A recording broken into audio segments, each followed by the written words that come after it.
మీరు ఆలకించండి. పరిశుద్ధ గ్రంథమైన బైబిల్లో నుండి ఈ ఉపవాస ప్రార్థన కొరకు ఎందరో ఆశతో ప్రతి సాటర్డే తప్పకుండా ఉపవాసం ఉండి ఎన్నో సమస్యలతో దేవుని పాదాల దగ్గరికి వస్తూ ఉన్నారు.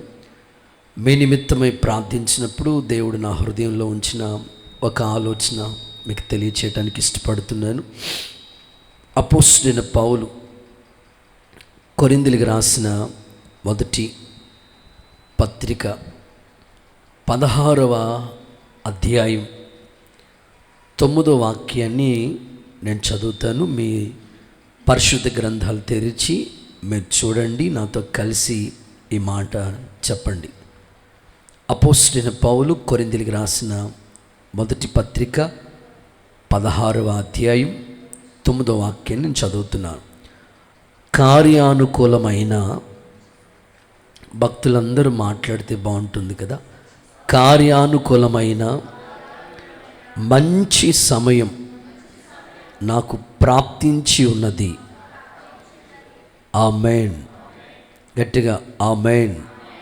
చాలు. ఈ ఒక్క మాట మీ అందరికీ అర్థమయ్యే రీతిలో ప్రభువు స్పష్టంగా మాట్లాడునుగాక. పరిశుద్ధ గ్రంథంలో దైవజనుడైన పౌలు అనేక మిషనరీ ప్రయాణాలు చేశాడు. అనేక స్థలాల్లో దేవుని గురించి ప్రకటిస్తూనే వచ్చాడు. ఇక్కడ ఒక అద్భుతమైన మాట చెప్తున్నాడు. కార్య అనుకూలమైన మంచి సమయాన్ని నాకు దేవుడు ప్రాప్తించేటట్లుగా చేశాడు. ఫుట్నోట్లో గొప్ప ద్వారాలు నా కోసం దేవుడు తెరిచాడు అనే ఒక చక్కని మాట ఈ స్థలంలో మనం చదువుకుంటున్నాం. ఏ విధము చేతనైనా ఈ రాత్రి ఎంతమంది ఆసక్తితో ఉపవాస ప్రార్థన పట్ల మక్కువ చూపించి మీకెన్ని పనులున్న ప్రక్కన పెట్టి దైవ చిత్తానుసారంగా ఈ స్థలానికి వచ్చిన మీ ఎడల దేవుడు తన కార్యాలు యేసు నామములో ప్రారంభించునుగాక. ఈ రాత్రి నేను మీకు చెప్పాలనుకున్న మాట ఏమిటంటే ప్రాప్తించుట అనండి. అంతే. ఆ ఒక్క మాట ఈ పూట ఒక పాఠంగా మనం నేర్చుకుంటాము. దేవుడే అన్ని విధాల మీకోసం డోర్స్ అన్నీ ఓపెన్ చేస్తాడు. ఉపవాస ప్రార్థన వల్లే ఇది సాధ్యము అని ప్రభు చెప్పాడు కనుక ఆయనకంటూ అసాధ్యమైనది ఏది లేదు. ఎంతమంది అత్యాసక్తి కలిగి మీ పనులన్నీ ప్రక్కన పెట్టి దైవ కార్యాల కొరకు ఈ సాటర్డే ఫాస్టింగ్ ప్రేయర్ పట్ల మక్కువ చూపిస్తున్నారో వారందరికీ యేసు నామములో ద్వారములు తెరవబడునుగాక. బైబిల్ చెప్తుంది, దేవుడు తలుపు తెరిస్తే దాన్ని ఎవ్వరు వేయలేరు. కనుక మీ ఉపవాస ప్రార్థన ఎప్పుడు దేవుడు త్రోసివేసే దేవుడు కాదు. ఆయనకి అసాధ్యమైందంటూ ఏదీ లేదు. నమ్మితే దేవుని మహిమను చూస్తారు అని చెప్పినట్లుగా ఉపవాస ప్రార్థనకి అంత శక్తి ఉంది. భక్తుడు అనేక సందర్భాల్లో ప్రార్థన పూర్వకంగా అనేక ప్రాంతాలు విజిట్ చేస్తూ ఉండేవాడు. కనుక ఇంచుమించు 3 మిషనరీ ప్రయాణాలు చేశాడు పౌలు గారు. ఒకసారి ఒక ప్రాంతానికి సువార్త పని నిమిత్తం వెళుతూ ఉంటుంటే అది వాడలో ప్రయాణం. ఇంచుమించు 276 మంది ఆ వాడలో ప్రయాణం చేస్తూ ఉన్నారు తనతో పాటు. వాడ ప్రయాణమే వెళ్తూ ఉంది. అయితే ప్రతికూలమైన పరిస్థితులు, వాడ మునిగిపోయే ప్రతికూలమైన పరిస్థితులు పౌలు గారి యొక్క పరిచర్యలో ఏర్పరచబడ్డాయి. ఇంచుమించు వారు అంటారు, పౌలు గారు ఇలా చెప్తారు, మేము సూర్యుని కానీ చంద్రుని కానీ నక్షత్రాలు కానీ చూస్తామనే హోప్, ఆశ మాకు లేదు. ఇంచుమించు 14 రోజులైపోయింది ఆ వాడలో వాళ్ళకి అంత చీకటే. ఆ వాడలో ఉన్న వస్తువులన్నీ కూడా నీటిలో పడేస్తూ ఉన్నారు, ఎందుకంటే ప్రాణాపాయం నుంచి తప్పించబడాలి అని. అంత ప్రతికూలమైన పరిస్థితిలో పౌలు దేవునికి మొరపెడితే ఆ రాత్రి దేవదూతను దేవుడు పంపించి ఇలా చెప్తాడు, మీకు కానీ వాడకు కానీ మీ ప్రాణానికి కానీ ఏ హాని కలగదు అని గత రాత్రే దేవుడు నాకు చెప్పాడని వాళ్ళని ధైర్యపరిచాడు. మొత్తం మీద ఆ 14 రోజులు ఆ వాడలో వాళ్ళు ఎంత గలిబిలైపోయారంటే, ప్రతికూలమైన పరిస్థితి. 1 మినిట్ మీరు ఆలోచించండి. ఒక్కరోజు పవర్ కట్ అయితే, ఒక్కరోజు కరెంట్ లేకపోతే మన ఇల్లంతా ఎంత చీకటిగా ఉంటుందో, అలాంటిది 14 రోజులు వాళ్ళంతా చీకటమయమైపోయింది వాళ్ళ పరిస్థితులన్నీ కూడా. అయినా బ్రతుకుతామనే ఆశ లేని ఆ ప్రతికూల పరిస్థితుల్లో కూడా దేవుడు ఆశని పుట్టించి వారి కొరకే ద్వారాలు తెరిచిన దేవుడు, వారి కొరకు మంచి సమయాన్ని చూసేటట్లుగా వాళ్ళకి అనుకూలతను కలుగు చేసిన దేవుడు ఈ రాత్రి ఎంతమంది ఉపవాస ప్రార్థనలో ఎన్నో రోజుల నుంచి మీరు అడుగుతున్న వాటి కొరకే మీ ఎదుట యేసు నామములో ద్వారములు తెరవబడునుగాక. మంచి రోజులు చూసేటట్లుగా దేవుడు మీకు సహాయము చేయునుగాక. గొప్ప కార్యములు ప్రభు మీ ఎడల సంకల్పించునుగాక. ప్రభు ఏదైనా చేయటానికి ఆయనకి శక్తి సామర్థ్యతలు ఉన్నాయి. ఈ రాత్రి ఉపవాస ప్రార్థనలో ఉన్న మీ అందరికీ దేవుడు మంచి ఆరోగ్యములు దయచేయునుగాక, మేలుతో తృప్తిపరచునుగాక. సంతాన విషయంలో కూడా ఎంతోమంది కనిపెట్టి ప్రార్థన చేస్తూ, ఏంటి ప్రభా వాగ్దానాలు అయితే ఉన్నాయి కానీ మా జీవితంలో కార్యాలు జరగట్లేదని, ఒకేలా సంతాన విషయంలో కూడా మా ఎడల ఏంటి ప్రభా అని ఒకవేళ కలవరపడుతున్న వారికి కూడా ఈ వాక్యం ఆధారంగా దేవుడు మీ ఎదుట ద్వారములు తెరచునుగాక. స్వార్థ కొరకు ఆ రోజు పౌలుకి ఎలాగైతే దేవుడు ద్వారాలు తెరిచాడో మీ కుటుంబాల్లో అన్ని విధాలుగా ప్రభు సహాయం చేస్తాడు. కొన్ని వాక్య ఆధారాలతో మీకు కొన్ని మాటలు మీకు తెలియచేస్తాను. కొన్నిసార్లు మనకి నష్టం కలుగుతున్నప్పుడు, కొన్నిసార్లు మనకి ఆపద కలుగుతున్నప్పుడు, కొన్నిసార్లు మనకి కీడు ఎదురవుతున్నప్పుడు ఇక మంచి రోజులు చూస్తామనే ఆశ మనకి వదిలేసుకుంటాం. వారికి కూడా అలాంటి పరిస్థితి ఏర్పడింది. కానీ దేవుడు ఆ రాత్రే వారి ఎదుట దేవదూతను పంపించి కార్యాలు చేశాడు కదా. మరి ఎంతోమంది కుటుంబాల్లో ఎన్నో తీరని సమస్యలు గుండా ఉన్నారు. మేము ఎవ్రీడే ప్రే చేస్తున్నప్పుడు కొన్ని ఆ అంశాలు ఇంకా మిగిలిపోతున్నాయి. ప్రభా వీళ్ళ ఎడల ఎప్పుడు కార్యాలు జరుగుతాయి నాయన, నువ్వు ద్వారం తెరవకపోతే ఎవరు చేస్తారు ప్రభా అని ఇలాగే మేము హృదయపూర్వకంగా, కొంతమంది బిడ్డలు మాతో కలిసి ప్రార్థన చేసే బిడ్డలు హృదయపూర్వకంగా గుండె లోతుల్లోంచి ఆ అంశాల కొరకు వారు మాతో కలిసి ఏకీభవించి ప్రార్థన చేస్తూ ఉన్నారు. కొన్నిసార్లు అలాగే మేము జర్నీ చేస్తున్నప్పుడు కూడా ఇదే తలంపు, ప్రభా వీరి ఎడల నీ కార్యం మొదలు పెట్టాలి, నువ్వు ద్వారం తెరవకపోతే, నీ ద్వారా వాళ్ళ జీవితం మెరుగుపరచబడకపోతే ఎలాగయ్యా? ఇంత భక్తి చేస్తున్నారు, శనివారం అందరూ వచ్చినా రాపోయినా వాళ్ళు మాత్రం ఖచ్చితంగా వస్తున్నారు కదా ప్రభా. అయ్యా ఆదివారం అందరికన్నా ముందు వచ్చి దేవుని కార్యాలయంలో ఉంటున్నారు కదయ్యా.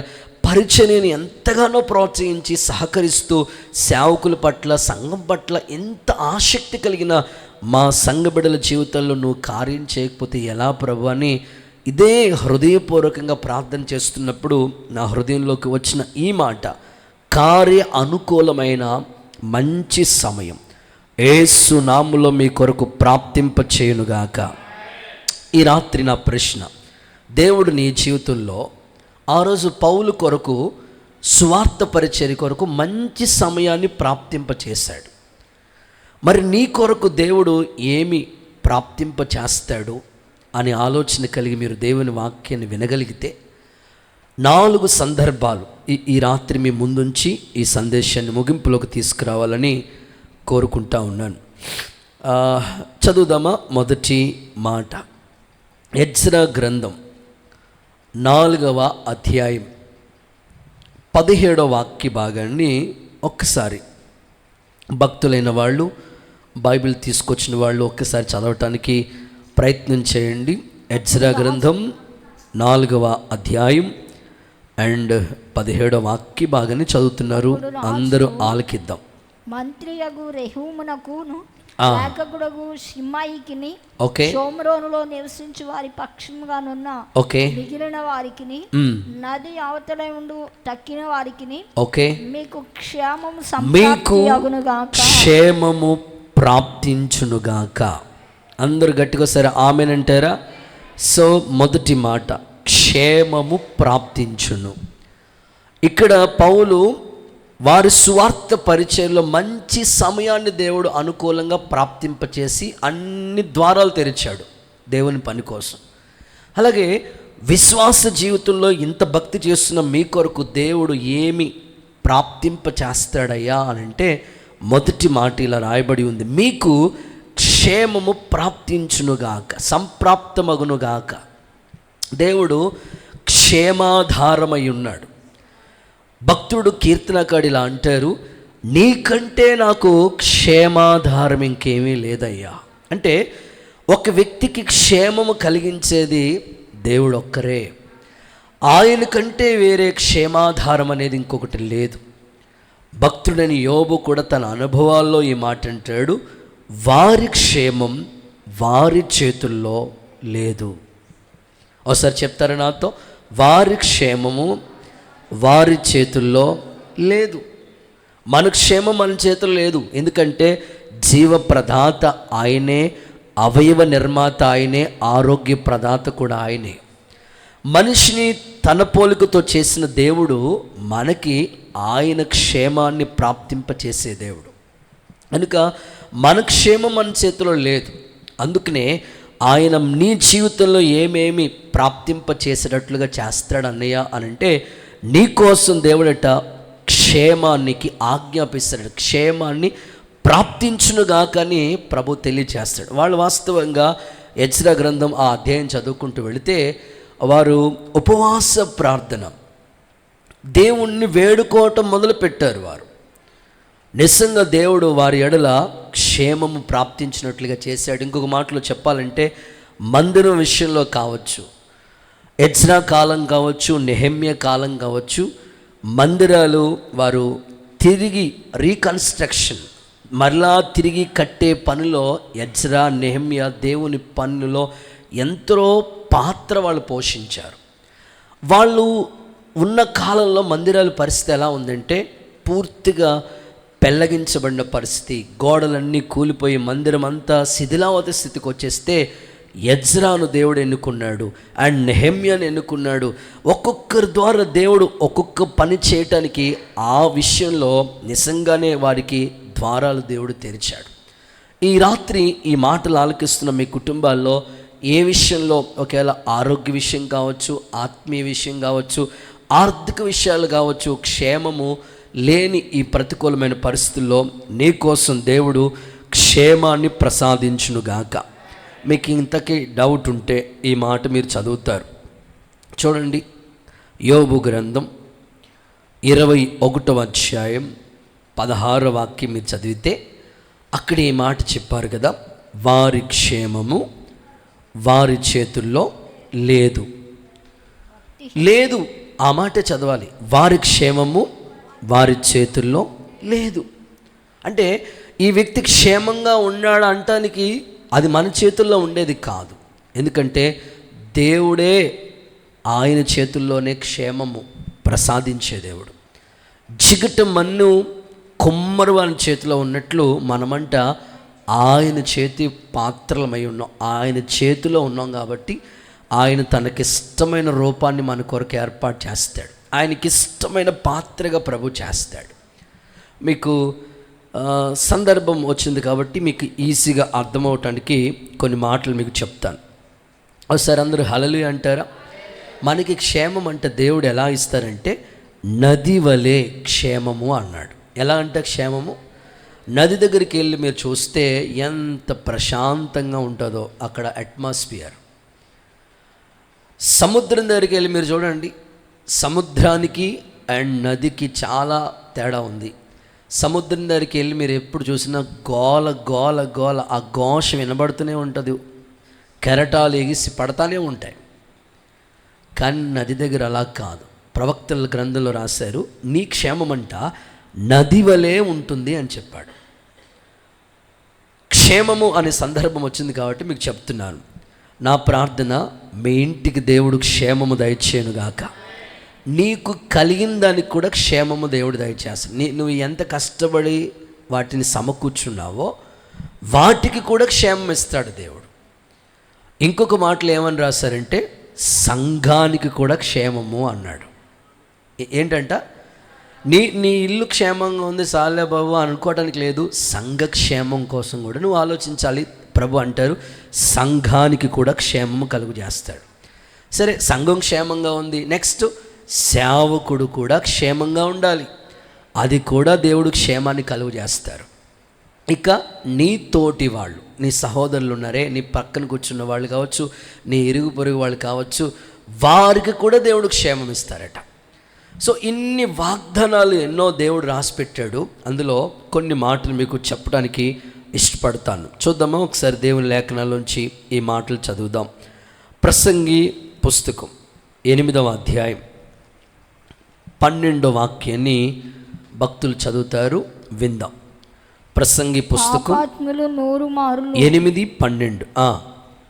దుష్కార్యములు చేసి దీర్ఘాయుష్మంతులైనను దేవుని యందలి భయభక్తులు కలిగిన ఆయన సన్నిధికి భయపడే వాళ్ళకి క్షేమముగా నుండు, ఎప్పుడు క్షేమంగానే వాళ్ళు ఉంటారంట. ఒకసారి అందరూ ఆమేనంటారా? దేవుని సన్నిధి ఎవరికైతే భయము ఉంటుందో, అమ్మో ఇది దేవుని సన్నిధి, అమ్మో ఇది దైవ ప్రసన్నత ఉండే చోటు, ఇది దేవుడు ఉండే స్థలము. ఎవరైతే దేవుని సన్నిధికి భయపడతారో వాళ్ళకి ఖచ్చితంగా దేవుడు క్షేమం ఇస్తాడు. పోయిన ఆదివారం మీకు ప్రార్థన సహాయాన్ని కోరి ప్రార్థన చేయమని చెప్పాం. అనాథవరం సంఘ బిడ్డలు వారు హాస్పిటల్లో ఉన్నారు, చాలా సివియర్ కండిషన్లో ఉంది పరిస్థితులు, ప్రార్థన చేయండి అని సంఘానికి తెలియచేసాం. మేము ఇందాక మార్నింగ్ ఒక ప్రేయర్కి వెళ్ళి వస్తా మరలా వాడిని ఎలా కాకినాడ వెళ్ళటానికి అవకాశం లేదులే, వాళ్ళు తీసుకొచ్చారు, అనాథవరం తీసుకొచ్చారని పలకరించడానికి అని వెళ్ళాం.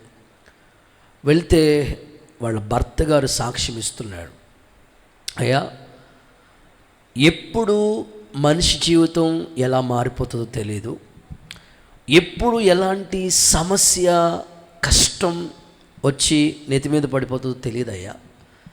అప్పుడు వరకు బాగానే ఉన్నాం, అప్పటి వరకు అన్నీ పిల్లలు ఆడుకున్నారు, మేము ఉన్నాం, అంత బాగానే ఉన్నాం. సడన్గా తేడా చేసేసిందయ్యా. వెంటనే అమలాపురం 3 హాస్పిటల్ తీసుకెళ్ళారట. 3 హాస్పిటల్ తీసుకెళ్తే ట్రినిటీ హాస్పిటల్ తీసుకెళ్ళినట్టునే మేడం గారు చూసన్నారట, ఖచ్చితంగా మీరు సంతకాలు పెట్టాలి, మీరు సంతకాలు పెడితేనే మేము వైద్యం స్టార్ట్ చేస్తాం, అది కూడా 2 లక్షలు అక్కడ కట్టాలి, అప్పుడు కానీ మేమేమి చేయమని వాళ్ళు ఉన్నట్లుగా చెప్పేశారట. కంగారు పడిపోతున్నారు. మరలా వేరే హాస్పిటల్ తీసుకెళ్లారు, అక్కడ కంగారు పడిపోతున్నారు. ఇంకేం చేయాలో అర్థం కాదు, మరలా తీసుకొచ్చారు. వెంటనే రాత్రి కాకినాడ హాస్పిటల్ తీసుకెళ్తే అన్ని టెస్టులు ఏం వైద్యం సరిగైన వైద్యం అందట్లేదు. ఇంకా ఆ సమయంలో అక్కడే ఆ హాస్పిటల్లోనే వాళ్ళు ప్రతి అప్డేట్స్ సంఘానికి తెలియజేస్తూ వచ్చారు. ప్రార్థన చేస్తూ ఉన్నామయ్యా, ధైర్యంగా ఉండండి, ప్రభువే ఏదైనా చేయాలి, ఆయన ఏమైనా చేయటానికి ఆయన శక్తి ఉంది.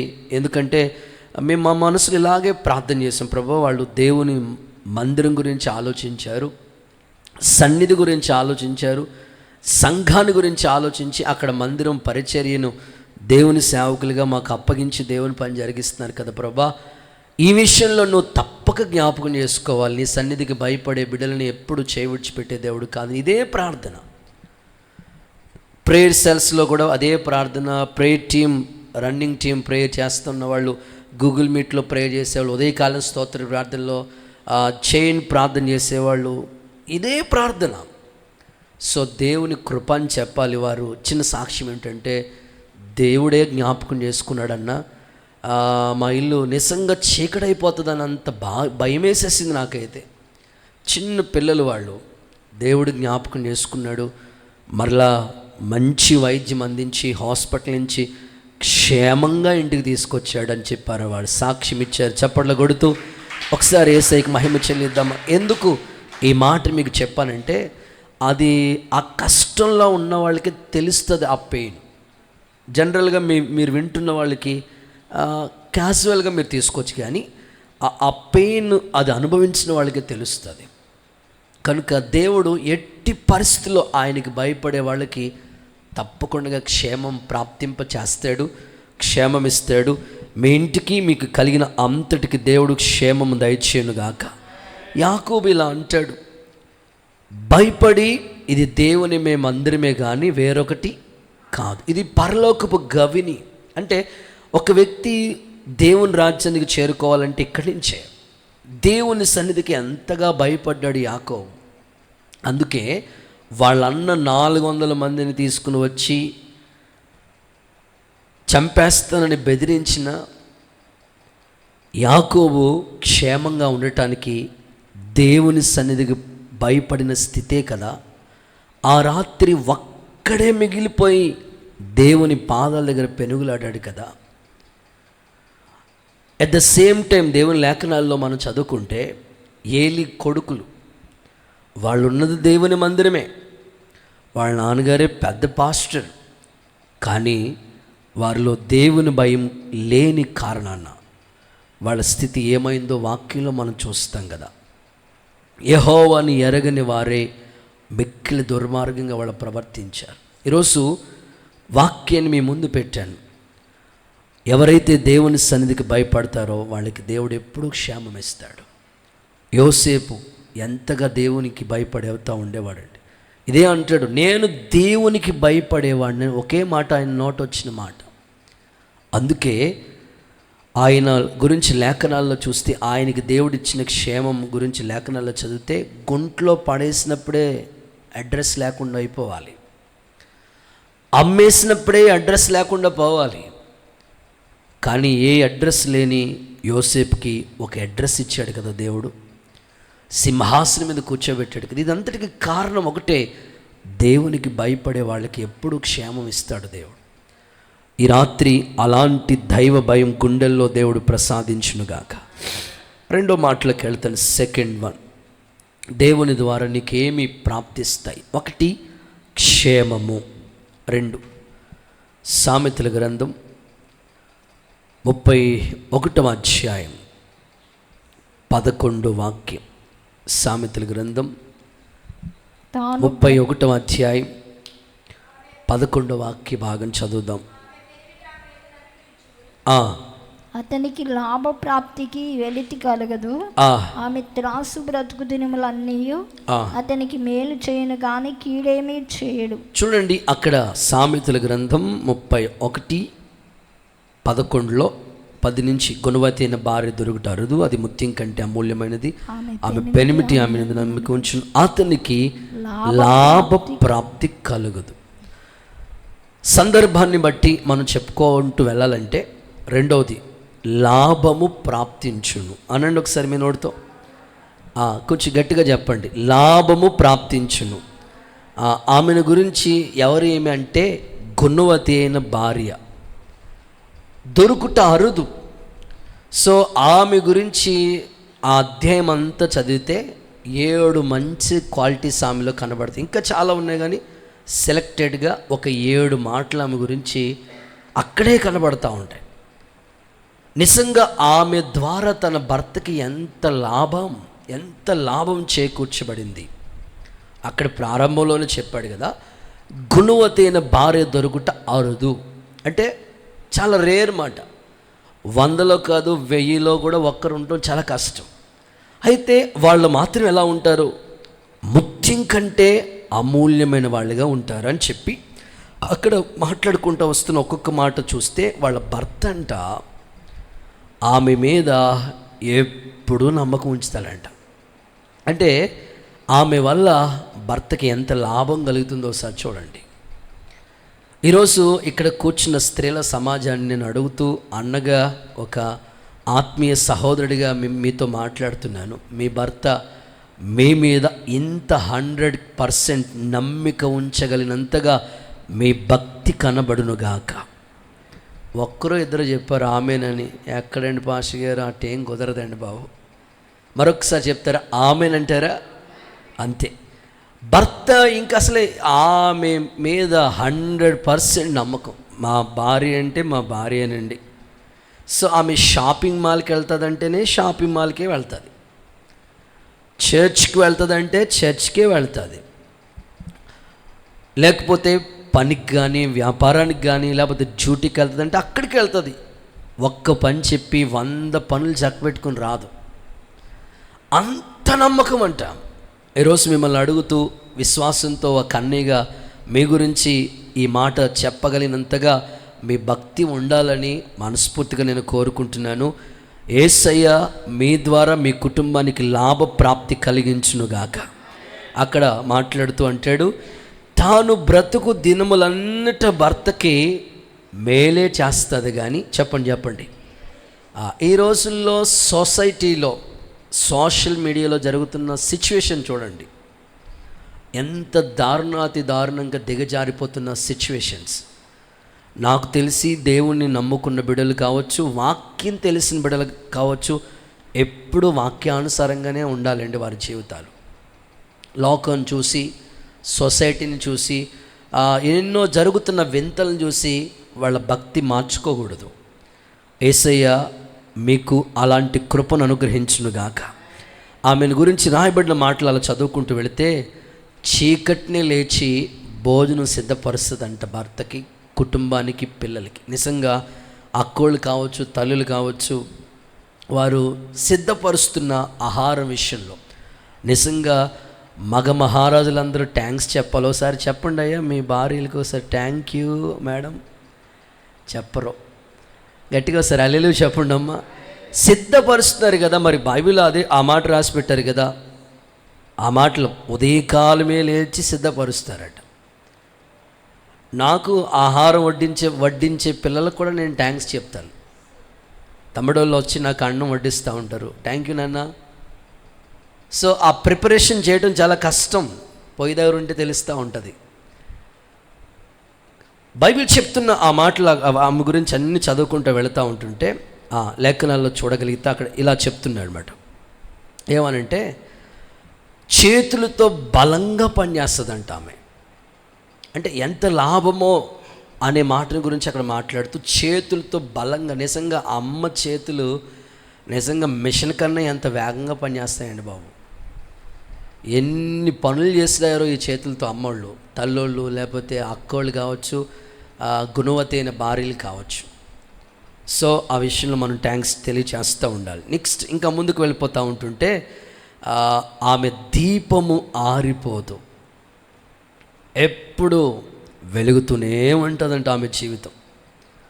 ఇంకా పేదోళ్ళు కనబడితే ఆమె చెయ్యి ముడుచుకోదంట, ఎప్పుడు హెల్పింగ్ నేచర్ అమ్ముకుంటుంది. ఇంకా ఫైనల్కి వచ్చేస్తూ ఉన్నప్పుడు అక్కడ ఏమని చెప్తున్నారంటే, రాబోతున్న కాలానికి కూడా ఆమె ఎప్పుడు నిర్భయంగానే ఉంటుందంట. నాకు తెలిసి 100లో ఒక్కరుంటారేమో ఇలాగ నిబ్బరంగా ఉండేవాళ్ళు. ముందు భయపడిపోయేవాళ్ళు ఎవరైనా ఉన్నారు ఇంట్లో అని అంటే చెప్పండి. సో ఒప్పుకోండి, నిజంగా ఒప్పేసుకుంటే దేవుడి కనికరం మీ మీదకి వస్తుంది. 10 అయిపోయింది, ఈవినింగ్ రాత్రి 10 అయిపోయింది, మెడికల్ స్టోర్ దగ్గరికి వెళ్దాం రా అమ్మ. నేనా మెడికల్ స్టోర్కా? సో ముందే భయపడతాడు. కానీ ఆమెను గురించి రాబోతున్న కాలంలో కూడా ఆమె ఎలాంటి సిచ్యువేషన్ ఎదురవనివ్వండి నిర్భయంగానే ఉంటుందంట. ఇక ఫైనల్కి వచ్చేసినప్పుడు కృపగల ఉపదేశమే ఆమె బోధిస్తుందంట. ఆమె నోట ఏ ఉపదేశం వస్తుందో చెప్పండి. కొంతమంది మందిరంలో అన్య భాషలు వస్తాయి, ఇంటికి వెళ్ళిన తర్వాత నేను ఇంక చెప్పక్కర్లేదు. కృపగల ఉపదేశమే మాట్లాడుతుందంట ఆమె. అనవసరంగా ఏమీ మాట్లాడరంట. ఆమెను గురించి మాట్లాడుతూ లాస్ట్కి వచ్చినప్పటికి చెప్తున్నారు, ఆమె కుమారులంట ఆమెని అబ్బా ధన్యురాలు. నిజంగా ఆ పిల్లలు అలా పిలుస్తున్నప్పుడు ఆమె జీవితం ఇంకంతకన్నా ఏం కావాలండి, మంచి ధన్యురాలని పిలుస్తారంట ఆ పిల్లలు వాళ్ళ అమ్మగారిని. సో ఇవన్నీ చెప్తూ ఇంత లాభప్రాప్తిని గురించి అక్కడ ఆ మాటలు చెప్పుకుంటూ వెళ్ళాడు. ఈరోజు నా ప్రార్థన ఏమిటంటే, మీ కుటుంబాల్లో దేవుడు మీకు లాభప్రాప్తి కలుగు చేస్తాడు.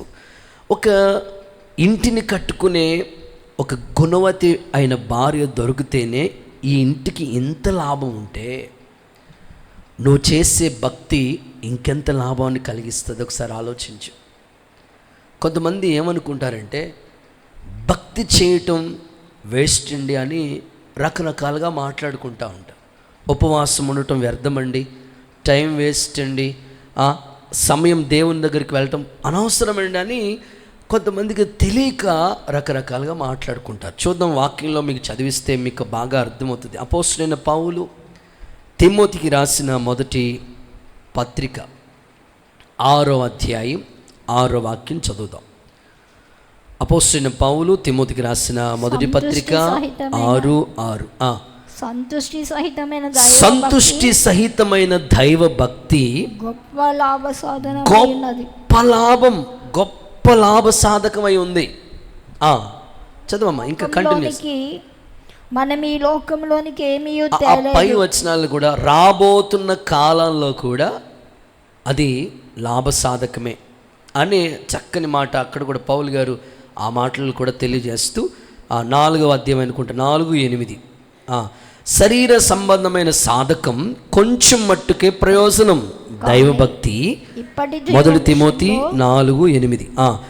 దైవభక్తి ఇప్పటి జీవ విషయంలోనే కాదు, రాబోతున్న విషయంలో కూడా వాగ్దానంతో కూడిందై అన్ని విషయాల్లో అది ప్రయోజనకరంగా ఉంది. అంటే దైవభక్తి ద్వారా నీకు ఎంత లాభాన్ని కలిగజేస్తుందని అంటే, ప్రజెంట్ ఇప్పుడు చేస్తున్న నీకు ఏదైతే అవసరంగా ఉందో అవి సమకూర్చబడితే చాలని మాత్రమే భక్తి చేయటం కాదట. ఇప్పటికే కాదు, రాబోతున్న కాలానికి కూడా నువ్వు చేసే భక్తి ఎఫెక్ట్ చూపిస్తుంది ఖచ్చితంగా, సందేహమే లేదు. బైబిల్లో ఎన్నో సందర్భాలు మనకు ఆధారంగా ఉంటాయి. అందుకే నీ కోసం దేవుడు మాట్లాడుతూ లాభప్రాప్తి సంప్రాప్తమవుతుంది అంటే కలుగు చేస్తారు దేవుడు.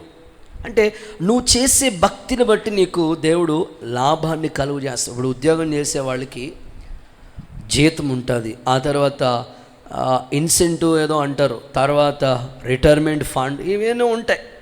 ఒక భౌతికంగా ఒక గవర్నమెంట్ ఎంప్లాయీస్కి ఇన్నుంటే, దైవికమైన పరలోక గవర్నమెంట్లో నీ పేరు ముద్రించబడి నువ్వు గొర్రెపిల్ల జీవగ్రంథంలో లిఖించబడి రక్షింపబడి దేవుని వారసుడిగా కుమార్తెగా కుమారుడిగా పిలువబడుతున్న నీకు, దైవభక్తి చేస్తున్న నిన్ను ఆయన ఎందుకు మర్చిపోతారు అంటే, నీకు ఎప్పటికీ కూడా దైవభక్తి లాభాన్ని కలుగు చేస్తుంది. ఒక చిన్న ఉదాహరణ చెప్పి ముందుకు వెళ్తాను. ఒకసారి అందరూ కుడి చేతుల పైకెత్తి హల్లెలూయా చెప్తారా? గట్టిగా మాట్లాడదాం, హల్లెలూయా. ఇట్లాంటి పిల్లలు జనరల్గా చెప్పడానికి మీకు అర్థమయ్యే కోణంలో చెప్తాను. ఆడుకుంటా ఉన్నారు వాళ్ళు, 3 పిల్లలు ఆడుకుంటున్నారు. ఇక్కడ ఉన్నట్లుగానే ఆ 3 పిల్లలు కూడా వాళ్ళు ఉండి ఆడుకుంటూ ఉన్నారు.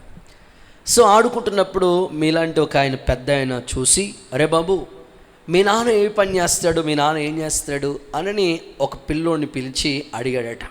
అడిగిన వెంటనే ఆ పిల్లోడు వాళ్ళ నాన్న ఏం చేస్తాడో సింపుల్గా ఆ అడిగిన పెద్ద ఆయనకి అర్థమయ్యేటట్లుగా చెప్పాడంట. ఆ పిల్లోడు ఏమని చెప్పాడంటే, మా నాన్న 2 గీతలు గీస్తాడంతే, చాలా డబ్బులు సంపాదిస్తాడు అన్నాడు. ఒరే అర్థమయ్యేటట్లు చెప్పరా, అదే ఇంజనీర్ మా నాన్న, మంచి ప్లానింగ్, ఇలా అంటాడంతే, ఇల్లు బొమ్మ. అది ఆయనకి అర్థమవుతుంది, మాకు అర్థం కాదు, కానీ చాలా డబ్బులు సంపాదిస్తాడు మా నాన్న. ఓకే. ఇంకొక పిల్లోడిని అడిగారట, ఒరే మీ నాన్న ఏం చేస్తారంటే, మా నాన్న రాసింది మా నాన్నకి తప్ప ఇంకా ప్రపంచంలో ఎవరికి అర్థం కానట్టుగా రాస్తాడు, డబ్బులు సంపాదిస్తాడు. అరే చెప్పరా సరిగ్గా, అదే మెడికల్ స్టోర్ వాళ్ళకి తప్ప ఇంకెవరికి అర్థం కాదన్నాడు. అదే డాక్టర్. దేవుడికి స్తోత్రం చెప్పండి. డాక్టర్ గారు రైటింగ్ నిజంగా మనకి ఏమైనా అర్థమవుతుందా? ప్రపంచంలో అర్థం చేసుకునే వాళ్ళే కష్టం. అది ఒక మెడికల్ స్టోర్ వాళ్ళకి అర్థమవుతుంది, డాక్టర్ గారికి అర్థమవుతుంది. బాగానే సంపాదిస్తాడు. సరేరా, ఈ 3వ వాడు వచ్చి, బాబు మీ నాన్న ఏం చేస్తాడు? మా నాన్న ఏమీ రాయడు, కానీ రాసిన దాన్ని మాత్రం పేపర్లు తీసుకుని చదువుతూ ఉంటాడు. మా నాన్నకి డబ్బులు వస్తాయి, ఏం చేస్తాడురా? అదే కోర్టులో లాయర్. దేవుడికి స్తోత్రం చెప్పండి, ఒకసారి గట్టిగా హల్లెలూయా చెప్పండి. చూడండి, భౌతికంగా లాభం కోసం మనుషులు ఎన్నైనా చేస్తున్నారు కదా. అంతెందుకు, మేమేమో కొన్నిసార్లు ఎలా ఉంటుందంటే మా పరిస్థితులు, అప్పుడే సమాధి పెట్టి తీసుకురావాలి, కార్యక్రమం సక్కబెట్టాలి, అప్పుడే పుట్టినరోజు అక్కడ కేక్ కటింగ్ కోసం వెళ్ళాలి, అప్పుడే అయ్యగారు మ్యారేజ్ డే ఉంది చిన్న ప్రార్థన చేసి మళ్ళీ ఆడికి వెళ్ళాలి, మళ్ళీ అక్కడే ఎవరికో డేట్ ఇచ్చి ఉంటాం అక్కడ పరిగెత్తాలి. ఒకసారి ఓర్న భయంకరమైన వర్షం వస్తుంది, ఈ లోపల ఒకటి చచ్చిపోయాడు. స్తోత్రం చెప్పండి. ఒకసారి వచ్చింది వార్త.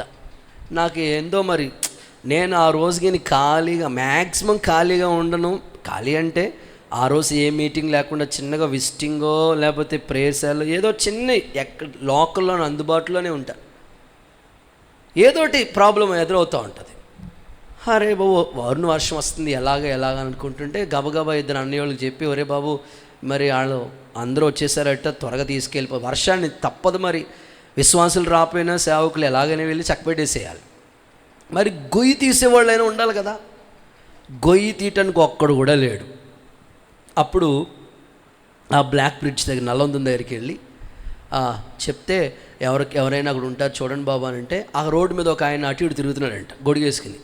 బాబు ఎందుకు వచ్చారు మీరంటే, మాకు గొయ్యి తీసేవాళ్ళు కావాలండి మట్టిలో పాతి పెట్టడానికి అని అంటే, అవునా నువ్వు నాకు 2000 కమిషన్ ఇస్తే, స్తోత్రం చెప్పండి. ఏంటి చచ్చిపోయి ప్రాణమేమో అక్కడ తీసుకెళ్ళి వాడు ఎవడో లేడు, వాడి గొయ్యి తీయటానికి కూడా కమిషన్ అన్నమాట. చూడండి సమాజం ఎట్టయిపోయిందంటే లాభం లేకుండా ఏమి చేయట్లేదు మనిషి. నేనంటే నువ్వు భక్తి చేస్తే ఎంత లాభం ఒకసారి ఆలోచించు. అది ప్రజలకి తెలియట్లేదు. ఇప్పటికే కాదు, రాబోతున్న కాలానికి నీ పిల్లలకి ఆశీర్వాదాన్ని కలిగించే భక్తి ఎప్పటికీ మంచి భక్తి పరుడుగా నువ్వు మార్చబడదువుగాక. గట్టిగా చెప్పండి ఆమేనని. బైబిల్లో ఈ మాట ఉంది కదా, భూమి మీద ఉన్న భక్తులే కేవలం వాళ్ళు నాకు చాలా ఇష్టమైన వారని ప్రభు మాట్లాడాడు. దానియేలు చేసిన భక్తి ఎంత అద్భుతంగా ఆయన కాపాడిందండి. చదువుదాం దానియేలు గ్రంథం 6వ అధ్యాయం 23వ వాక్యాన్ని ఒకసారి చూద్దాం. దానియేలు గ్రంథం 6:23 వాక్య ప్రకారంగా చూద్దాం ఒకసారి. దానియేలు పుస్తకం 6వ అధ్యాయం 23. రాజు ఇందును గూర్చి అతి సంతోషభరితుడై ఓకే దానియేలును గుహలో నుండి పైకి తీయుడని ఓకే ఆజ్ఞ ఇయ్యగా బంట్రోతులు దానియేలును బయటికి తీశారు. అతడు తన దేవుని యందు భక్తి గలవాడైనందున అతనికి ఏ హానియు సింహాలు ఏ హాని చేయలేదు. ఈరోజు నీ భక్తి నీకు ధైర్యాన్ని పుట్టించాలి. కొన్నిసార్లు మన భక్తిని కలవరపరిచే ఎన్నో ఉంటాయండి. అందుకే ఆ పాటలో ఆ పదాలు పెట్టారు, కలవరపరచే శోధనలెదురైనా కృంగదీసే భయములై. అంటే కలవరాలు పరిచే కొన్ని ఆందోళన కలిగించేవి మనకు ఎదురవుతూ ఉంటాయి, కృంగదీసేవి కొన్ని ఎదురవుతూ ఉంటాయి. ఇప్పుడు సింహాల బోన్లో ఉన్నాడని మనం జనరల్గా చెప్పుకుంటాం, కానీ ఆ ఉన్న స్థితిలో ఉంటే ఆ సిచ్యువేషన్ ఎలాంటిదో ఒకసారి మనం ఆలోచించాలి. చాలా కొన్నిసార్లు చూడండి డాక్టర్స్ అందరూ భయపెట్టేస్తూ ఉంటారు. కొన్నిసార్లు చూడండి ఇంట్లో అన్ని ప్రతికూలమైన పరిస్థితులు ఏర్పడుతూ ఉంటాయి. ఇంత భక్తి చేసిన ఏంటి ప్రభువా, ఏంటినైనా అంత శూన్యమే కనబడుతుంది ఆయన, ఎడు చూసినా ద్వారాలు తెరవబట్టలేదు ఏంటి ఆయన అని అనిపిస్తూ ఉంటుంది మనసుకి. కానీ నీ భక్తి ఎప్పుడు నీకు లాభాన్ని తీసుకొస్తుంది. ఉపవాస ప్రార్థన గురించి మరీ ఎక్కువగా నేను చెప్పడానికి ఇష్టపడతాను. ఒక్క పూట నువ్వు కడుపు మార్చుకొని చేసే ఫాస్టింగ్ ప్రేయర్ దేవుడు సన్నిధికి జ్ఞాపకార్థంగా చేరి నీ పిల్లలకి ఆశీర్వాదకరంగా మార్చునుగాక. చాలామంది తండ్రులండి, చాలామంది తండ్రుల గురించి సాక్ష్యాలు వింటూ ఉంటుంటే ఆశ్చర్యం అనిపిస్తూ ఉంటుంది. ఎక్కువ శాతం బైబిల్లో పురుషులేనండి ఎక్కువ ప్రార్థన చేసిన వాళ్ళు. స్త్రీలు ప్రార్థన చాలా తక్కువ ఉంది బైబిల్లో. ఎక్కువగా ప్రార్థన చేసిన వాళ్ళు పురుషులే. కానీ మన సంఘాల్లో కాదు, ఏ సంఘాలైనా అంత రివర్స్లో ఉంటుంది. స్త్రీలు ప్రార్థన అంటే మోకాళ్ళు వేసి కన్నీళ్ళు కాచి చక్కగా ప్రార్థన చేస్తారు. పురుషులు ప్రార్థన అంటే అట్టే ఎక్కడికి వెళ్ళిపోతారో తెలియదు. కానీ ఎక్కువగా ప్రార్థనలో నేను అంటాను, మీ పిల్లల భవిష్యత్తు మీ మీద ఆధారపడి ఉంది కాబట్టి మీరు చేసే ప్రార్థన మీ పిల్లలకు ఒక ప్రాకారంగా మారాలి. యోబు చూడండి, పిల్లలు ఏమైనా పాడైపోతారేమో అని వాళ్ళ కోసం అరుణోదయం లేచి ప్రార్థించే అనుభవం. మరి అంత భక్తి పరుల యొక్క స్థితిగతులు వాళ్ళకి రెండంతల ఆశీర్వాదం తీసుకొచ్చింది కదా. కాబట్టి మీరు చేసే ప్రార్థనకి సమాధానం రావట్లేదని, ఇంట్లో ఏది జరగట్లేదని కృంగిపోవాల్సిన పని లేదు. మీ భక్తి మీకు లాభాన్ని తీసుకొస్తుంది. దేవుడు ప్రాప్తించేటట్లుగా ఆజ్ఞ ఇస్తాడు. యేసు నామములో అలాంటి కార్యం మీ ఎడల జరిగించునుగాక. ఓకే, మూడో మాటలోకి వెళ్దాం. Third one. సో దేవుడు నీకు ఏమి ప్రాప్తింప చేస్తాడు? 1 క్షేమము, 2 లాభము, 3వది ద్వితీయోపదేశ కాండం 28వ అధ్యాయం 2వ వాక్యాన్ని చదవగా విందాం. ద్వితీయోపదేశ కాండం 28వ అధ్యాయం 2వ వాక్య భాగం. నీవు నీ దేవుడైన యెహోవా మాట వినిన ఎడల ఈ దీవెనలన్నీ నీ మీదకు వచ్చి నీకు ప్రాప్తించును. ఒకసారి అందరూ ఆమేనంటారా? సో మూడవది దీవెనలు నీకు ప్రాప్తిస్తాయి. నీ దేవుడైన యెహోవా మాట శ్రద్ధగా వినాలంట. ఎలా వినాలంటే దేవుడి మాట ఎవరైనా చెప్పినప్పుడు ఏవేవో మాటలు చెప్తే మాత్రం చాలా శ్రద్ధగా వింటారు. కానీ దేవుని మాట అన్నప్పటికీ ఓ చెవేమి ఎక్కడుంటుందో, ఓ చెవేమి ఎక్కడో ఉంటుంది. దేవుని మాట నువ్వు ఎంత శ్రద్ధగా వింటే అన్ని దీవెనలు నీకు వస్తాయి. అక్కడ ఆ అధ్యాయం యొక్క స్పెషల్ ఏంటంటే దీవెనల కన్నా శాపాలు ఎక్కువగా ఉన్నాయి ఆ అధ్యాయంలో. మీరు ఇంటికి వెళ్ళిన తర్వాత ఖాళీగా ఉంటే దీవెనలు ఎన్ని, శాపాలు ఎన్ని కౌంట్ చేయండి. దీవెనలు ఏమో చాలా తక్కువగా ఉన్నాయి, శాపాల లిస్ట్ ఎక్కువగా ఉన్నాయి. ఎందుకంటే ఒక్క అక్షరం అశ్రద్ధగా వినటం వల్ల ఆ శాపాలన్నీ వాళ్ళ మీదకి వచ్చాయంట. శ్రద్ధగా వినటం వల్ల ఈ దీవెనలన్నీ వాళ్ళ మీదకి వచ్చాయంట. ఈరోజు నేను కోరుకుంటుంది ఏంటంటే దేవుని మాట మీద నీకెంత ఇంట్రెస్ట్ ఉంది. అమ్మో ఇది దేవుని మాట. నేను రెగ్యులర్గా బైబిల్ స్టడీ చేసుకుంటున్నప్పుడు చదువుతూ ఉన్న మాటలు మరలా ఒకసారి వన్స్ అగైన్ చదువుతున్నప్పుడు కొత్తదనం అనిపించినప్పుడు ఆ మాట నా డైరీలో రాసుకుంటాను. ఇది ఈరోజు మొన్న 10వ నెల 10వ తారీఖు బైబిల్ స్టడీ మామూలుగా చదువుకుంటున్నప్పుడు ఒక కొత్త మాట నా హృదయంలో ఆలోచింపజేసింది.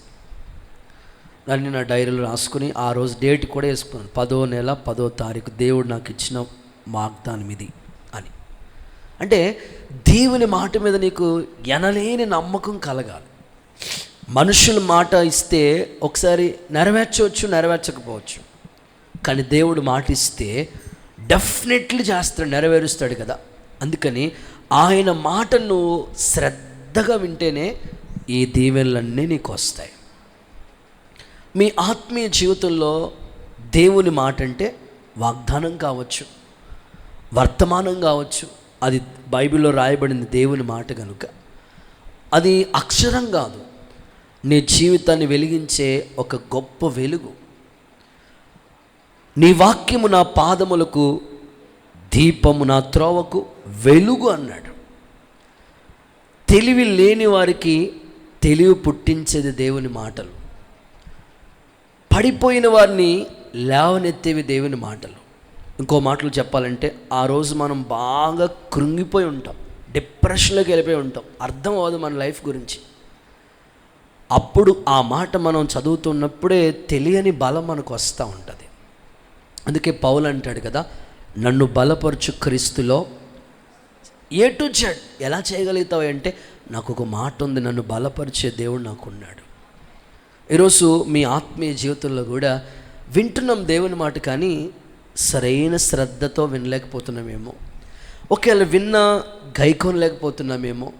ఈరోజు ఒక తీర్మానంలోకి వచ్చి, ప్రభా ఒక్క దీవెన కూడా నాకు లేదయ్యా, ఎన్నో సంవత్సరాలుగా నేను అడుగుతున్నాను కానీ ఒక్క దీవెన కూడా నేను చూడలేకపోతున్నాను, నా కోసం ఒక్క దీవెనైనా అనుగ్రహించని నువ్వు శ్రద్ధ కలిగి ఈ మాటలను విశ్వసించగలిగితే నీ ఎడల ఆయన దాచి ఉంచిన మేలు ఎంతో గొప్పది. యేసు నామములో నీ కొరకు దీవెనలు దేవుడు ప్రసాదించునుగాక. ఆ అధ్యాయం చదువుకుంటూ వెళితే పొలంలో దీవించబడతావు అన్నాడు. చెప్పండి, ఎక్కడంటే దీవెన మనకి? గట్టిగా చెప్దాం. పొలంలో దీవించబడతావు అన్నాడు, పట్టణంలో దీవించబడతావు అన్నాడు.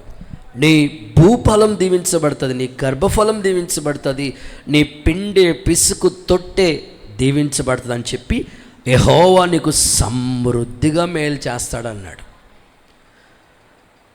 నిన్ను విస్తరింపచేస్తాడు, వర్ధిల్ల చేస్తాడు అన్నాడు. అక్కడ ఒక అద్భుతమైన మాట ఇచ్చాడండి. ఆకాశం తన మంచి ధననిధిని నీ కోసం తెరుస్తుంది అని చెప్పాడు. ఇవి దేవుని మాటలు.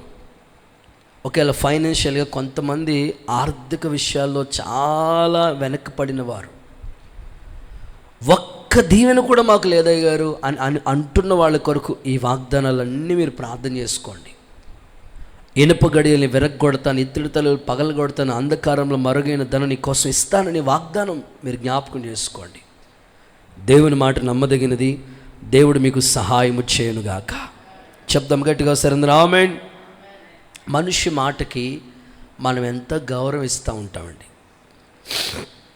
కొంతమంది అంటూ ఉంటారు, అయ్యారండి మా అత్తమ్మ మాట అంటే మాటనండి బాబు, మా మామయ్య మాట ఇప్పటికి నేను రెస్పెక్ట్ ఇవ్వాలండి, ఇస్తానండి, మా చెల్లి, మా అన్నయ్య, మా వదినమ్మ, ఇలా కొంతమంది గురించి వాళ్ళ మాట అంటే ఇంకా గీత దాటనండి నేను అని మనుషుల మీద నీకు ఎంత మమకారం ఉండి వాళ్ళ చెప్పిన మాట ప్రకారంగా నడుచుకోవడానికి ఇష్టపడుతున్నావు. నా భర్త మాట అంటే నేను గౌరవిస్తానండి, ఇలాగ మీరు అనేక సందర్భాలు చెప్తారు కదా.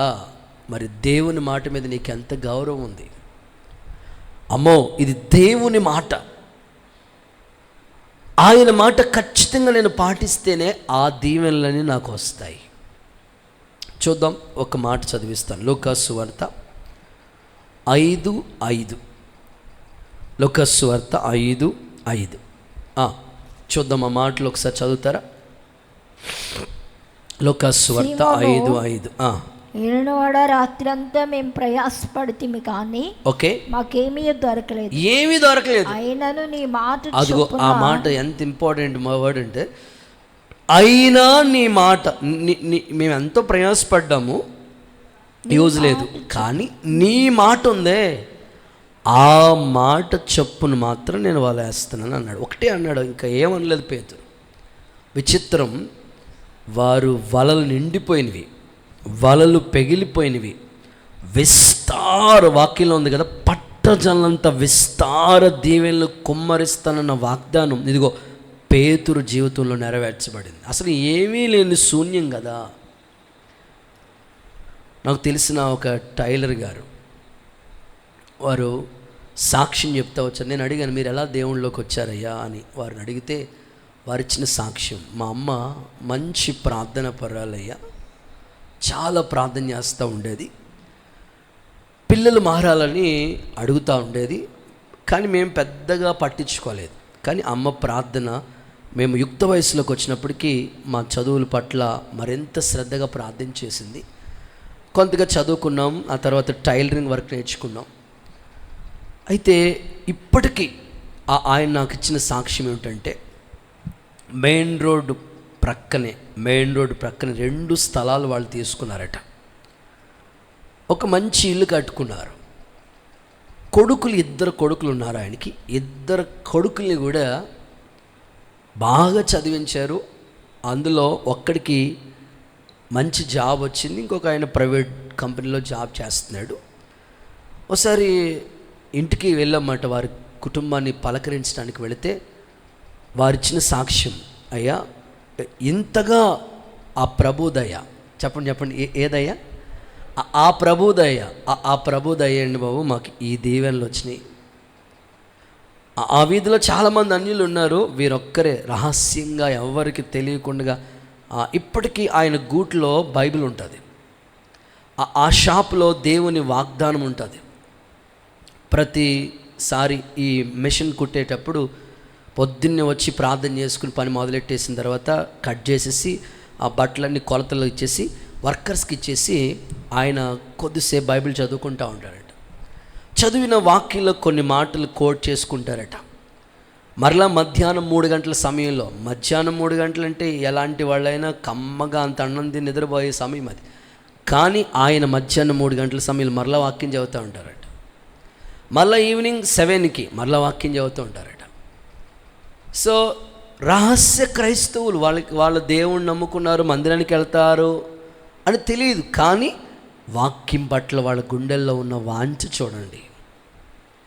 మరి దేవుని వాక్యాన్ని ఎవరైతే విశ్వసిస్తారో వాళ్ళు ఎందుకు దేవుడు మర్చిపోతారు చెప్పండి? అందుకే మాట చొప్పున వల వేసినప్పుడే కదా విస్తార దీవెనలు వచ్చాయి. మరి యోనా ఎందుకు నష్టపోయాడు? ఒకటే రీజన్, దేవుని మాట కాదనే చేశాడు. నినేవేకి వెళ్ళమని ప్రభు చెప్తే తర్షీష్కి వెళ్ళే వాడెక్కటం దేవుని మాటను వ్యతిరేకించటమే. వాడలో ఉన్న వస్తువులు నష్టపడటం దేవుని మాట వ్యతిరేకించటమే. యోనా నీకు ఎందుకు ఇంత నష్టం కలిగింది? ఒకటే చెప్తాడు, నేను మాట వినలేదయ్యా బాబు అంటాడు.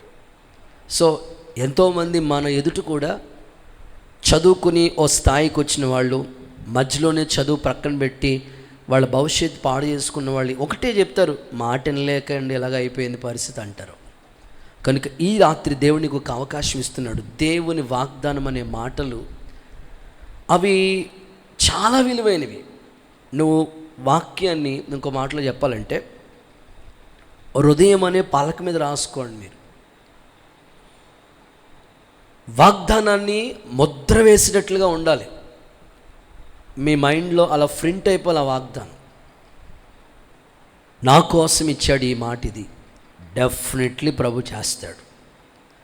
అలాంటి విశ్వాసం కలిగిన వాళ్ళు మాత్రమే ఒకసారి హల్లెలూయా చెప్పండి. ఓకే, మీ అందరికీ దేవుని మాట మీద నమ్మకం ఉంది. తప్పక దేవుడు మీకు దీవెనలన్నీ ప్రాప్తించేటట్లుగా సహాయము చేయనుగాక. రైట్, ఆఖరి మాట, చివరి మాట చెప్పేసి మీకోసం ప్రార్థన చేస్తాను. కీర్తనల గ్రంథం 16వ అధ్యాయం 5-6 వాక్యాలు. కీర్తన 16వ అధ్యాయం 5-6 వాక్యాలు. యెహోవా నా స్వాస్థ్య భాగమును, యెహోవా నా స్వాస్థ్య భాగము, నా పానీయ భాగము, నీవే నా భాగమును కాపాడుచున్నావు. నీవే నా భాగాన్ని కాపాడుతున్నావు. మనోహర స్థలములలో నాకు పాలు, మనోహరమైన స్థలాలలో నాకు పాలు ప్రాప్తించాను. చాలు, అందరూ ఒకసారి హల్లెలూయా చెప్తారా? గట్టిగా ఆమేన్ అంటారా?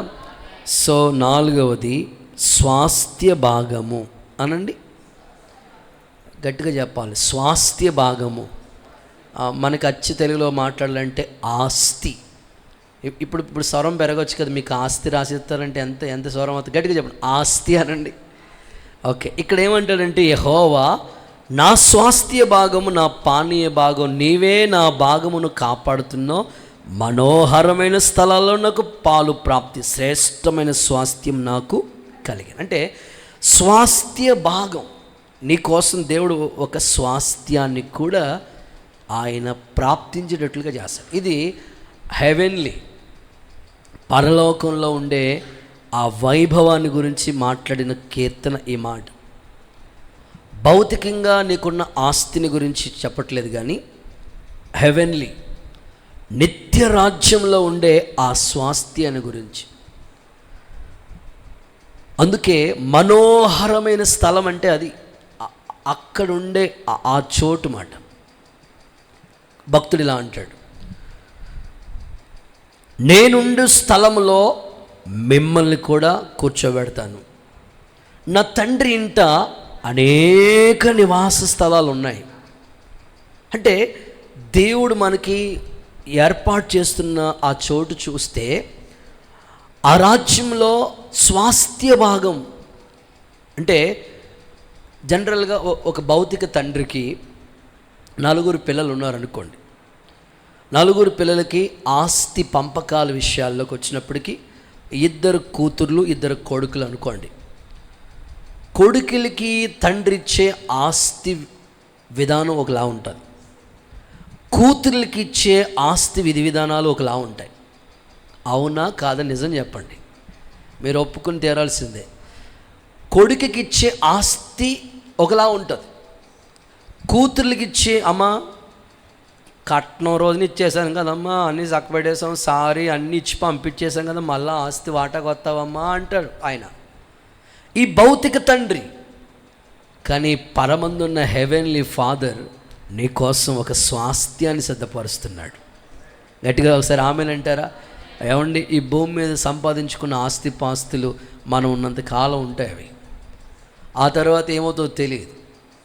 కానీ నిత్యరాజ్యంలో నీకు ఒక స్వాస్థ్య భాగం, శ్రేష్టమైనది నీకోసం దేవుడు ప్రాప్తించినట్లుగా చేశాడంటే, అంటే ఈ భూమి మీద నువ్వు దేవుని కార్యాల కోసం ఎంత ప్రయాసపడ్డావో, ఎంత ప్రయాసపడి దేవుని కార్యాల పట్ల ఆసక్తి చూపించావో అవన్నీ దేవుడు కౌంట్ చేసి అక్కడ నీ కొరకు స్వాస్థ్య భాగాన్ని ఇస్తారట. ఇంకొక అర్థమయ్యే భాషలో చెప్పాలంటే తేజోవాసుల స్వాస్థ్యము అన్నాడు. చెప్పండి, ఏ స్వాస్థ్యం అంటారు దాని పేరు? తేజోవాసుల స్వాస్థ్యం అన్నాడు. ఇంకొక పదం ఏమని వాడారంటే వాడబారని స్వాస్థ్యము నా కోసం దేవుడు పరమందు దాచిపెట్టాడు అంటారు. మీకు చదివిస్తేనే మీకు అర్థమవుతుంది, నిజంగా నాకు ఆస్తి ఉంటుంది అక్కడ అని మీరు కళ్ళగనేదానికన్నా ఒక్కసారి ఆ మాటలు చదువుకుందాం, విందాం. పేతురు రాసిన మొదటి పత్రిక 1వ అధ్యాయం 5వ వాక్యం. కడవరి కాలమందు బయలుపరచబడుటకు సిద్ధముగానున్న రక్షణ మీకు కలుగునట్లు ఓకే, విశ్వాసం ద్వారా దేవుని శక్తి చేత కాపాడబడు మీ కొరకు ఆ స్వాస్థ్యం పరలోకమందు భద్రపరచబడి ఉన్నది. ఆ స్వాస్థ్యం పరలోకమందు భద్రపరచబడి ఉంది. ఇందువలన మీరు మిక్కిలి ఆనందించుచున్నారు. కానీ అవసరాన్ని బట్టి నానావిధమైన శోధనల చేత. అక్కడ సందర్భాన్ని చూస్తే 1:5 రాయబడిన మాటల్ని ఒకసారి మనం చూడగలిగితే, 4 కూడా చూడగలిగితే, 4వ వచనం కూడా నేను చదువుతాను. యేసుక్రీస్తు తిరిగి లేచటం వలన జీవముతో కూడిన నిరీక్షణ మనకి కలుగునట్లు, అనగా అక్షయమైనది, నిర్మలమైనది, వాడబారనిది అయిన స్వాస్థ్యం మనకు కలిగినట్లు ఆయన తన విశేష కనికరము చొప్పున మనలను మరలా జన్మింపచేశాను అని చెప్పి లాస్ట్లో ఆ స్వాస్థ్యం పరలోకమందు భద్రము చేయబడి ఉంది. అంటే ఇది సేవ పరిచర్యలో కష్టపడి దేవుని పని కోసం ఎన్ని విధాలుగా శ్రమ పడ్డారో వాళ్ళ కొరకు వాడబారని ఒక మహిమ కిరీటం దేవుడిస్తాడు. ఒకసారి అందరూ ఆమెనంటారా? పౌలు అంటాడు, నేను మంచి పోరాటం పోరాడాను, నా పరుగు కడముట్టించాను, నా విశ్వాసాన్ని కాపాడుకున్న నాకు ఇక మీదట ఒక నీతి కిరీటం ఉంది. వాడబారని కిరీటం దేవుడు ఆ భక్తుడు పడిన ప్రయాసకి ఒక స్వాస్థ్యంగా దేవుడు సిద్ధపరిచారంట. సో తేజోవాసుల స్వాస్థ్యం, దీని గురించి అబ్రహాము పునాదులు గల ఆ పట్టణం కొరకు ఎదురు చూస్తూనే ఉన్నాడంట. ఆయన మన పౌరస్థితి పరలోకమందు ఉన్నది.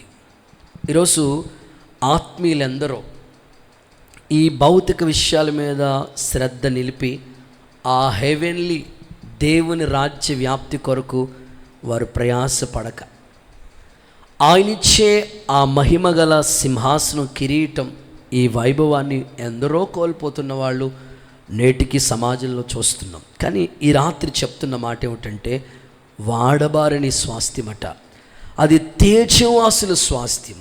గొప్ప పరిశుద్ధులందరూ వాళ్ళు ప్రాణాన్ని కూడా లెక్క చేయక దేవుని కోసం అంతగా కష్టపడి ఒక మహిమగలిగిన పరిచర్యలో వాళ్ళు వాడబడుతూ వచ్చారు.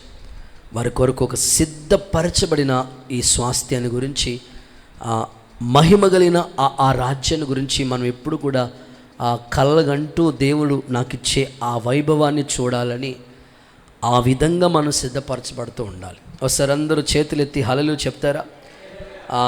రీసెంట్గా జనరల్గా మనం చూస్తూ ఉంటాం, టీచర్స్ రిటైర్మెంట్ ఫంక్షన్ జరుగుతున్నప్పుడు వాళ్ళకి అనేకమైన అభినందనలు చెప్పి ఆ టీచర్ పిల్లల కోసం ఎంత కష్టపడ్డారో, ఎంత హార్డ్ వర్క్గా పనిచేశారో వాళ్ళ గురించి కొన్ని అభినందనలు చెప్పి లాస్ట్లో వాళ్ళకి ఎన్నో అవార్డులు, మెమోంటోలు, ఎన్నో జ్ఞాపకాలు ఎన్నో ఇస్తూ ఉంటారు కదా. ఇవి భౌతికంగా. మరి దేవుని కోసం ఈ భూమి మీద నువ్వు పడిన దాని ప్రయాసకి ఒక స్వాస్థ్యాన్ని కూడా దేవుడు నీకు ప్రాప్తించినట్లుగా చేస్తాడు. కొన్నిసార్లు భక్తులు ఏమనుకుంటారంటే, అయ్యో నా బలమంతా వృధా అయిపోయింది, అయ్యో నా టైం అంతా వేస్ట్ చేసేసుకున్నాను, అయ్యో అనవసరంగా ప్రయాసపడ్డానని కొంతమంది అనుకుంటూ ఉంటారంట. అనుకుంటున్నప్పుడే ప్రభు అంటాడంట, ఇదిగో నీకోసం ఒక బహుమానాన్ని దాచిపెట్టానంటారట. ఇది ఒక ఉన్నతమైంది. మీకు ఒక మాట సందర్భం వచ్చింది కాబట్టి చెప్తాను. చేతులు పైకెత్తి ఒకసారి హల్లెలూయా చెప్తారా? ఒక ఉన్నతమైన స్థాయిలో ఉన్న వ్యక్తి, ఆయనకి ఆత్మల పట్ల భారం. సేవకుడు కాదు, పాస్టర్ గారు కాదు, సువార్థికులు కూడా కాదు, ఒక ఆర్డినరీ బిలీవర్, మీకులాగే జనరల్గా చర్చ్కి వచ్చి వెళ్ళిపోయే వ్యక్తి. కానీ ఆయన గుండెల్లో ఒక తీరని ఆత్మల సంపదయే ధ్యేయంగా ఒక గోల్ ఉంది ఆయనకి. తను ఏ పని నిమిత్తం వెళ్ళినా తన గోల్ ఒకటే, అనుదినము రక్షణ సువార్త ప్రకటించండి అని బైబిల్లో ఉంది. రోజుకి ఒక్కరికైనా సువార్త చెప్పకుండా ఆయన ఏ పని చేయడంట. ఆయన హ్యాబిట్గా మార్చుకున్నాడు. అలా రోజులు గడుస్తున్నాయి, చాలామందికి సువార్త చెప్పాడు.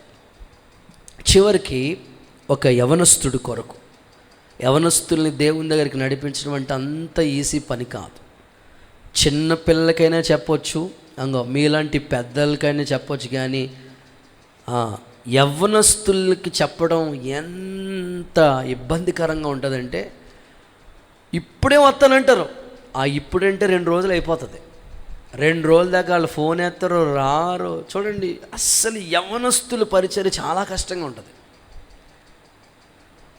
కానీ ఆయన టార్గెట్ అంతా యవ్వనస్తుల మధ్యలో చేయాలి దేవుడి పని అని ఒక గోల్తో దేవుడు పని చేయటం మొదలుపెట్టాడు. మొదలుపెడుతూ ఆయన చెప్తున్నాడు, కానీ అవ్వట్లేదు. ఎంత ట్రై చేసినా వాళ్ళని మోటివేట్ చేయలేకపోతున్నాడు, ఒప్పించలేకపోతున్నాడు. సరే, తన జీవితంలో గోల్ అయితే పెట్టుకున్నాడు, కానీ అనుకున్నట్టుగా రీచ్ అవ్వలేకపోతున్నాడు.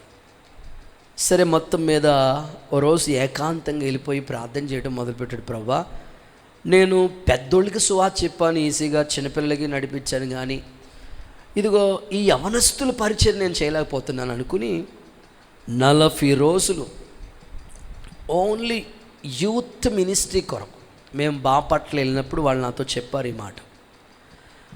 40 రోజులు ఓన్లీ యూత్ కోసం, యవనస్తుల కోసం 40 రోజులు ఫాస్టింగ్ ప్రేయర్ చేశాడంట ఆయన. ఆ ఉపవాస ప్రార్థనలో ఒక బలమైన అభిషేకం ఆయన తాకిందట. అంతే, అక్కడి నుంచి యవనస్తుల మధ్యలో పనిచేయటం మొదలుపెట్టాడు. నెలకొక్కసారి కాదు, నెలకి 4-5 స్థలాల్లో కూటాలు పెట్టడం మొదలుపెట్టాడు. సువార్త పరిచర్య చేయటం మొదలుపెట్టాడు. యవనస్తులు పరిచర్య మొదలుపెట్టగా యవనస్తులు, ఈ రోజున ఆ సంఘానికి ఎక్కువ శాతం యవనస్తులే. ఇంతమంది ఇంచుమించు ఒక 150 మందిని నడిపించాడు. ఈ 150 మందిని నడిపించిన వ్యక్తి ఎవరైనా ఉన్నారంటే 1 మ్యాన్ ఆర్మీ. దేవుడికి స్తోత్రం చెప్పండి. ఒక వ్యక్తి, సేవకుడు కాదు, ఒక వ్యక్తి భారంగా యవనస్తులు పాడైపోతున్నారు, తొట్టిల్లిపోతున్నారు, తొలగిపోతున్నారు, తల్లిదండ్రులను ఎదిరించేస్తున్నారు, సూసైడ్ చేసుకోవడానికి తిరగబడిపోతున్నారు, డబ్బులు లేకపోతే చచ్చిపోతానని తల్లిదండ్రులే బెదిరిస్తూ ఉన్నారు, గోదావరిలో దూకేస్తానన్నారు, బండి కొని అంటున్నారు, ఇలా ఏడిపించేస్తున్నారు. వాళ్ళ గురించి ఆయన కాచిన కన్నీటి ప్రార్థన ఒక 150 మంది యవనస్తుల్ని ఆయన సాధించగలిగాడు. వారు నాకు ఇచ్చిన సాక్ష్యం ఏంటంటే, మాకు భోజనాలు వడ్డిస్తూ చెప్పిన మాట ఏమిటంటే, అయ్యా, నా గోల్ యవనస్తుల మధ్యలో దేవుని పని జరగాలి. దేవుడు ఇచ్చిన ఆ దర్శనం నెరవేరాలి.